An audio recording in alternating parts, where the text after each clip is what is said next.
दोस्तों, आज बंगाल की धरती से जो तस्वीरें आ रही है वो पूरे भारत के लिए एक मिसाल है। शाम के 5 बजे तक 90% मतदान दर्ज किया जा चुका है और जानकारोों का मानना है कि पोलिंग बंद होने तक ये 98% के रिकॉर्ड स्तर को छू सकता है। भारत जैसे विशाल लोकतंत्र में किसी भी राज्य के लिए यह आंकड़ा अकल्पनीय है। लेकिन रुकिए, क्या यह सिर्फ एक सामान्य चुनाव है? बिल्कुल नहीं।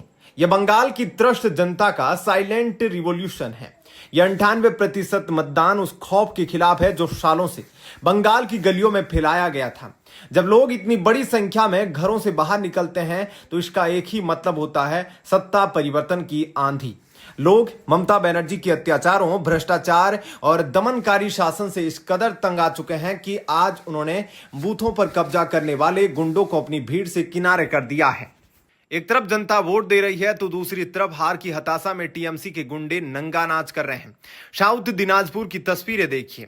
बीजेपी उम्मीदवार शुवेंदु अधिकारी पर सरेआम हमला किया गया। सबसे शर्मनाक बात यह कि यह हमला पुलिस की मौजूदगी में हुआ। आज उन लोगों को जवाब मिल गया जो बार बार सवाल उठा रहे थे कि बंगाल को पुलिस छावनी क्यों बना दिया गया। सोचिए, जब हजारों की संख्या में केंद्रीय बल तैनात है तब टीएमसी के गुंडे उम्मीदवारों पर सिर फोड़ने की हिम्मत कर रहे हैं। अगर आज बंगाल पुलिस छावनी न होता तो क्या यह ममता के पालतू गुंडे आम जनता को वोट डालने देते? यह हिंसा इस बात का सबूत है कि दीदी के पैरों के नीचे से जमीन खिसक चुकी है। इधर बंगाल की सड़कों पर टीएमसी हार रही है, उधर दिल्ली के सुप्रीम कोर्ट ने ममता बनर्जी पर कानूनी डेथ वारंट तैयार कर दिया है। सुप्रीम कोर्ट की बेंच ने सुनवाई के दौरान जो कहा वो इतिहास के पन्नों में दर्ज हो गया। कोर्ट ने साफ शब्दों में कहा, राज्य की लॉ एंड ऑर्डर सिचुएशन पूरी तरह ध्वस्त हो चुकी है। वहां संवैधानिक मशीनरी नाम की कोई चीज नहीं बची। इसका मतलब समझते हैं आप? इसका सीधा मतलब है अनुच्छेद 356। सुप्रीम कोर्ट ने ईडी के उस हल्फनामे पर गौर किया जिसमें बताया गया कि कैसे ममता बनर्जी की पुलिस ने जांच अधिकारियों को बंधक बनाया, उनके लैपटॉप छीने और उन्हें भीड़ से पिटवाया। कोर्ट ने पूछा, क्या बंगाल में अब भारत का संविधान नहीं बल्कि डंडों का राज चलेगा? इस केस में सबसे विस्फोटक मोड़ तब आया जब आईपीएक और ईडी की रेड की बात हुई। आरोप है कि जब ईडी के अफसर साक्ष्य इकट्ठा कर रहे थे तब खुद मुख्यमंत्री ममता बनर्जी वहां पहुंच गई। इतिहास की पहली घटना।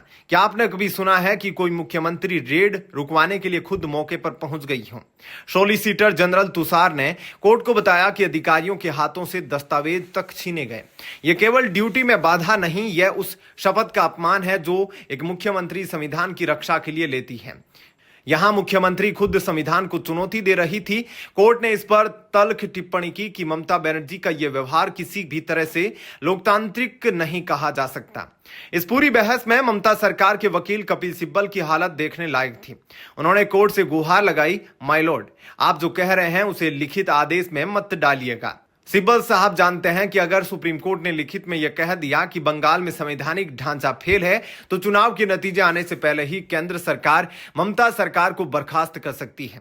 यह ममता बनर्जी के लिए सबसे बड़ा पॉलिटिकल सुसाइड साबित होने जा रहा है। अब सबसे बड़ा सवाल, क्या ममता बनर्जी की कुर्सी बचेगी? कोर्ट में BR कपूर केस का जिक्र हुआ। सुप्रीम कोर्ट ने उस समय ऐतिहासिक फैसला सुनाया था कि केवल जनता का समर्थन आपको कानून से ऊपर नहीं बना सकता।